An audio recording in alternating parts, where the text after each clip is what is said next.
અયુક્લિડ ભૂમિતિ.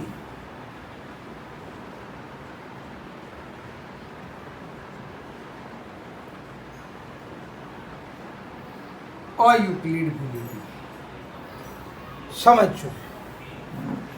યુક્લિડે એના પ્રથમ 28 પ્રમેયો સાબિત કરવા 5મી પૂર્વધારણા ઉપયોગમાં લીધી નથી. એને એની જે 4 પૂર્વધારણાઓ અને એના સ્વયંસિદ્ધ સત્યો હતા એનાથી સહાય સાબિત કરી શકાય, એના આધારે એને નક્કી કર્યું કે પૂર્વધારણા એ હકીકતમાં એક પ્રમેય છે. આવું એને નક્કી કર્યું, બરાબર. પણ 5મી પૂર્વધારણાને પ્રમેયના રૂપમાં સાબિત કરવામાં એ અસફળ રહ્યો, સફળ ના થયો, બરાબર. એટલે આ પ્રયત્નો એક મહત્વપૂર્ણ એના લીધે એના માટે ઉપલબ્ધિ થઈ અને એના આધારે એક નવી ભૂમિતિ, બરાબર, અયુક્લિડ ભૂમિતિ અસ્તિત્વમાં આવી.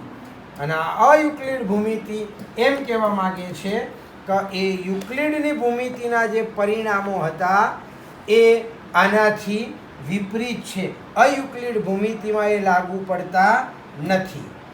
તો યુક્લિડને તેમના પ્રથમ 28 પ્રમેયો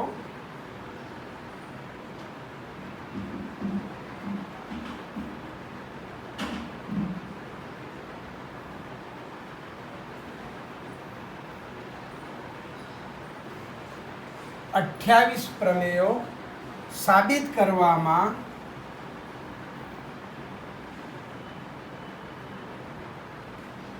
પાંચમી પૂર્વધારણાની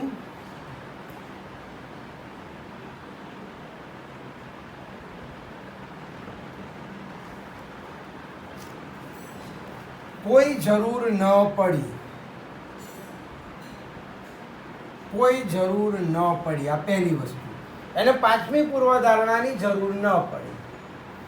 અનેક ગણિત શાસ્ત્રી અને યુક્લિડે પોતાને હવે વિશ્વાસ હતો કે 5મી પૂર્વધારણા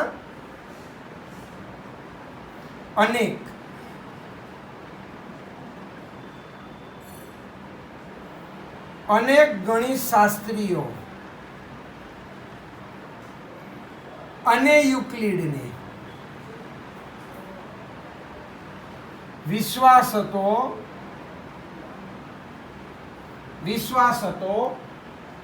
કે 5મી પૂર્વધારણા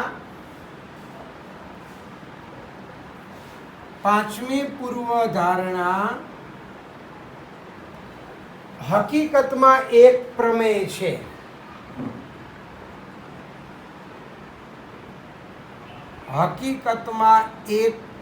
છે. એમને વિશ્વાસ હતો કે આ 5મી પૂર્વધારણા એ હકીકતમાં એક પ્રમેય છે.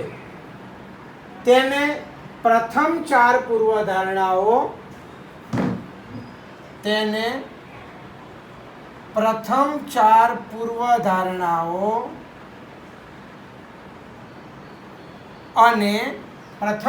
પૂર્વધારણાઓ અને સ્વયંસિદ્ધ સત્યોની સહાયથી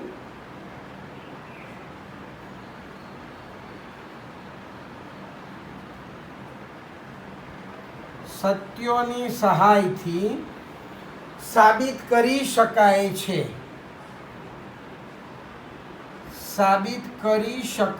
છે. બરોબર. આ 5મી પૂર્વધારણા છે, એક પ્રમેય તરીકે એને સાબિત કરી શકાય છે. પરંતુ 5મી પૂર્વધારણાને પ્રમેયના રૂપમાં સાબિત કરવામાં અસફળ રહ્યા. પરંતુ 5મી પૂર્વધારણાને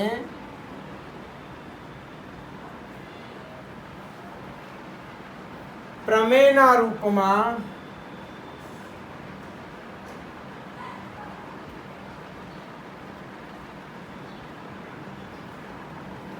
સાબિત કરવામાં અસફળ રહ્યા. એટલે એને સાબિત કરી શક્યા નહીં, બરોબર, અસફળ રહ્યા. અને આ પ્રયત્નના કારણે એક મહત્વપૂર્ણ ઉપલબ્ધિ થઈ. આ ઉપલબ્ધિ સ્વરૂપે અનેક ભૂમિતિઓની રચના થઈ.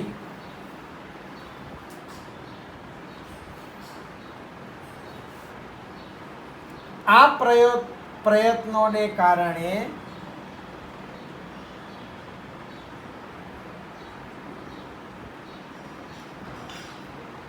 એક મહત્વપૂર્ણ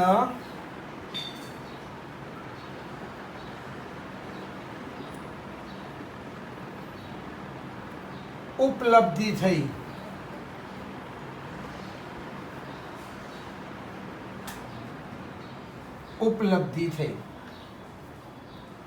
અને અન્ય ભૂમિતિઓની જેને સ્વરૂપે અનેક ભૂમિતિઓની રચના થઈ.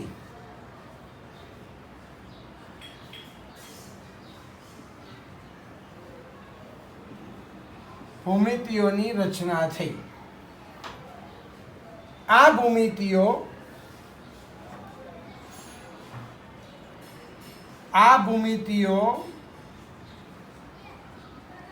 યુક્લિડની ભૂમિતિથી બહુ જ અલગ છે, એટલે તદ્દન અલગ છે. તેથી તેને અયુક્લિડ ભૂમિતિ કહે છે.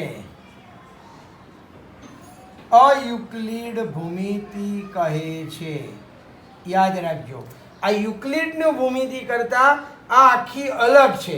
આ ભૂમિતિની સંકલ્પનાઓ પણ એક અલગ પ્રકારની છે, બરોબર. આપણે જે ગોલીય ભૂમિતિ છે એ વાસ્તવમાં અનયુક્લિડ ભૂમિતિ છે. આ ગોલીય ભૂમિતિ, આપણે ગોળો લઈએ અને ગોળા ઉપર સમાંતર રેખાઓ દોરીએ આપણે, તો રેખાઓ એની અંદર રેખાઓ દોરીએ તો એમાં ત્રીજી રેખા જ્યારે દોરીએ તો બંને વચ્ચેનો ખૂણો 180 સરવાળો અંતઃકોણોનો ના પણ થતો હોય, અને અંતઃકોણોનો સરવાળો 180 થતો હોય તો પણ એ છેદતી હોય પાછી, બરોબર. એટલે આ ગોલીય ભૂમિતિ તરીકે ઓળખાય, બરોબર.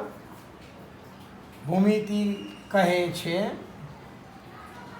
તે ગોલીય ભૂમિતિ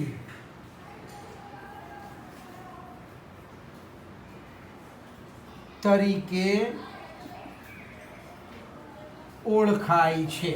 એને ગોલીય ભૂમિતિ તરીકે કહેવામાં આવે છે. અને આ ગોલીય ભૂમિતિમાં રેખાઓ સીધી હોતી નથી, યાદ રાખજો. ગોલીય ભૂમિતિમાં રેખાઓ સીધી હોતી નથી. એટલે રેખાઓ સીધી નથી હોતી. અને આ રેખાઓ છે એ દીર્ઘ વર્તુળોના ભાગ હોય છે. આ રેખાઓ દીર્ઘ વર્તુળો ના ભાગ છે. અને દીર્ઘ વર્તુળોના ભાગ છે એટલે એના કેન્દ્રમાંથી પસાર થઈને સમતલમાં એ એકબીજાને છેદતી રેખાઓ મળે છે એમ, બરોબર. એટલા માટે આ અયુક્લિડની ભૂમિતિ એ વાસ્તવમાં યુક્લિડની ભૂમિતિથી અલગ છે. આમાં આપણે ખાસ યાદ રાખવાનું, આપણે યુક્લિડની ભૂમિતિ એ એક જ સમતલમાં બનતી આકૃતિઓ માટે માન્ય છે, બરોબર. આ વક્ર ભૂમિતિમાં એ નિષ્ફળ જાય છે. આ અયુક્લિડની ભૂમિતિ એટલે ગોલીય ભૂમિતિ, વક્ર ભૂમિતિ. એટલે આમાં નોંધ યાદ રાખજો, આ નોંધ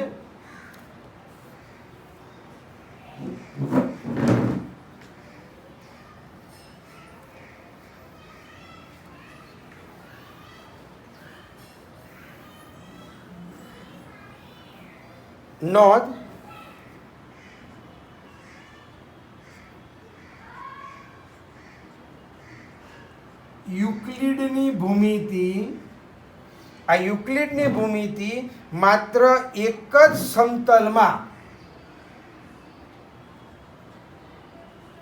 માત્ર એક જ સમતલમાં બનતી આકૃતિઓ માટે જ,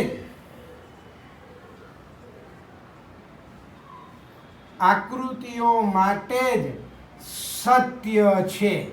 એટલે એક આ સમતલ છે, આ સમતલ માટે યુક્લિડની ભૂમિતિ સત્ય છે, એની પૂર્વધારણાઓ સત્ય છે, પણ વક્ર સપાટીમાં એ નિષ્ફળ જાય છે.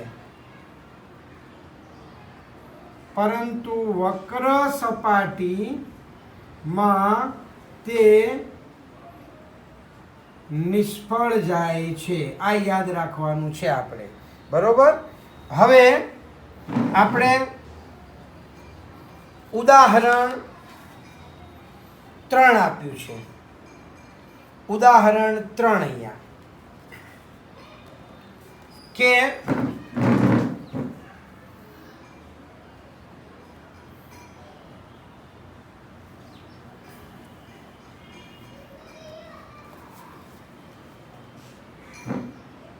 ઉદાહરણ 3 એમાં એવું કે છે,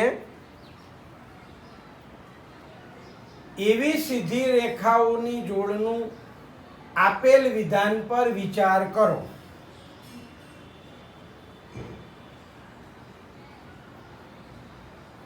આપેલ વિધાન પર વિચાર કરો. એવી સીધી રેખાઓની જોડનું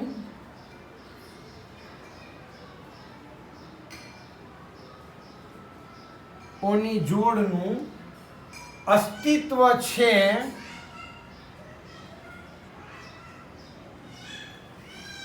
જે એકબીજાથી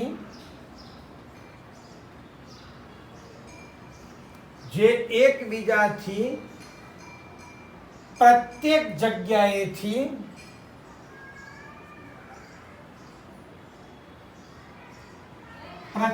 જગ્યાએથી સમાન અંતરે આવેલી હોય. સમાન અંતરે આવેલી હોય.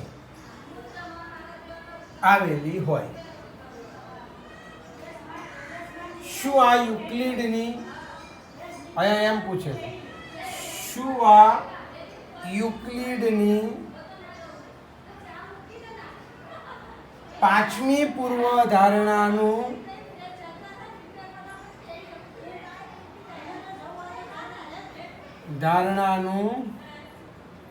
એક પ્રત્યક્ષ પરિણામ છે?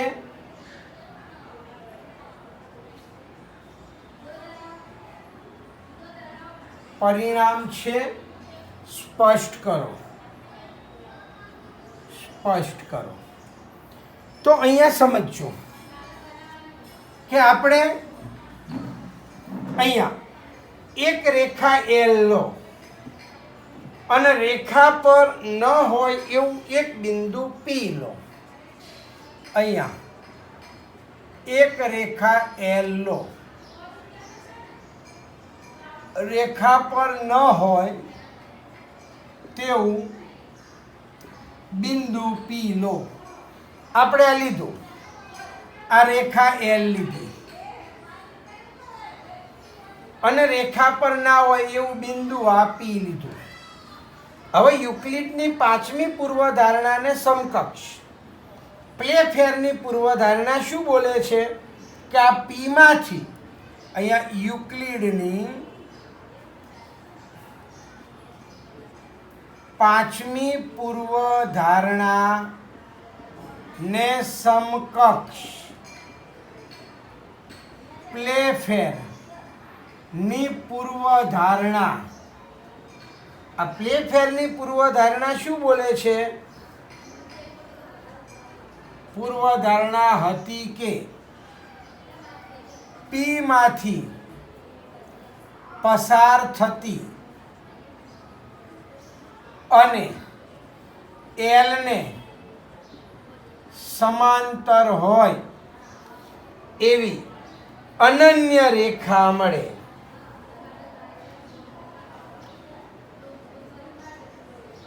તેવી અનન્ય રેખા એમ મળે છે. એટલે આ રેખા એમ મળી.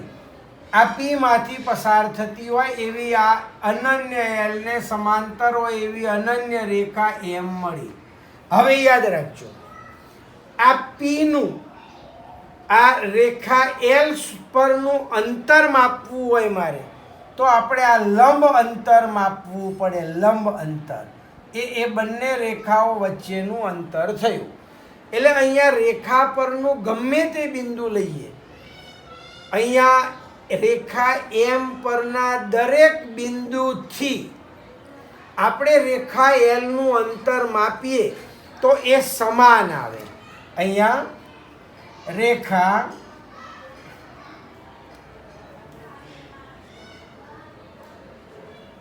એમ પરના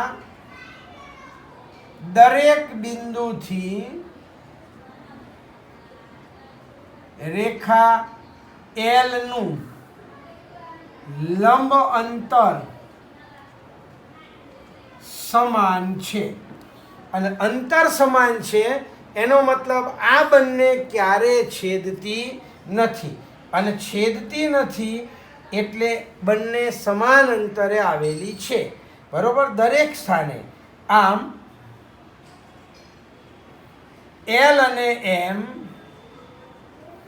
આમ એલ અને એમ દરેક સ્થાન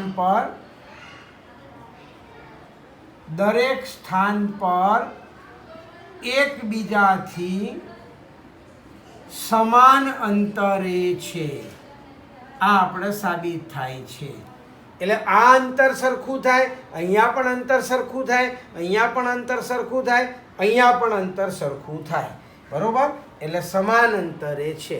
આ સ્પષ્ટ થાય છે.